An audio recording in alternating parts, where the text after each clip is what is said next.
Welcome back to Patrick Christys Tonight. We are on GB News. Now, I'm going to rattle through some of these front pages for you. We're going to get to Keir Starmer's latest comments. So, here we go. We're going to start with the Daily Express. Farage, not a word from our Prime Minister on the boats crisis. Nigel Farage has criticised Keir Starmer for failing to address the latest surge in boat arrivals.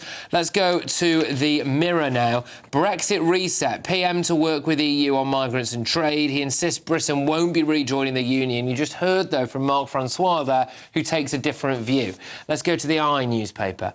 Starmer must give way on youth migration. Classic. Starmer must give way on youth migration to get softer Brexit, EU sources claim. We could see this coming a mile off. The old free movement for the under-30s. This will be a negotiation point for them. Will he cave in? We'll have to wait and see. Let's go to the Independent.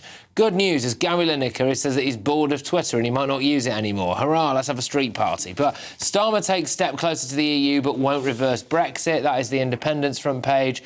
The Daily Star is going off on a story that we're actually going to bring you in a little bit more detail, but it's a picture of a crashed light aircraft in the middle of a road with "You can't park there, mate." I'll be telling you about the miraculous escape of two pensioners who well, I was going to say flying the plane. They weren't flying it very well, were they? But the Daily Mail.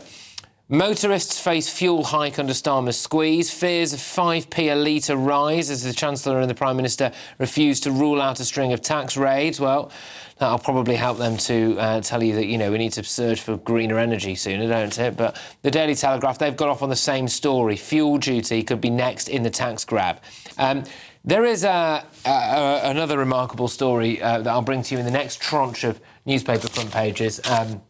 It's bad news for smokers, by the way, but before all of that, here is the story that I've been teasing you about. We can now weirdly finally report on now it's gone 10:30. I never understand why they're doing this, but anyway, Keir Starmer says that the UK needs to, quote, be alive to the rise of a German-style far-right political party in the UK. So it's not just the far-right, you know, people anymore. He is now openly saying that we could have a far-right political party if we're not careful. The Prime Minister also said he wanted to work with other progressive parties on mainland Europe to take the fight to far-right parties. Starmer added, "I think that delivery and honesty is the best way of dealing with the snake oil of populism and nationalism, which is why I set out the tough measures I did yesterday in my speech.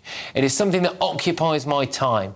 I do think, in the end, delivery is the way forward. It's about a disaffection in politics. The easy answer is appealing if people don't think there's a better answer.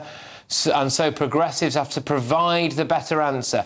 Right, OK, so that is the line that Starmer is now openly talking about, the risk of Britain developing a far-right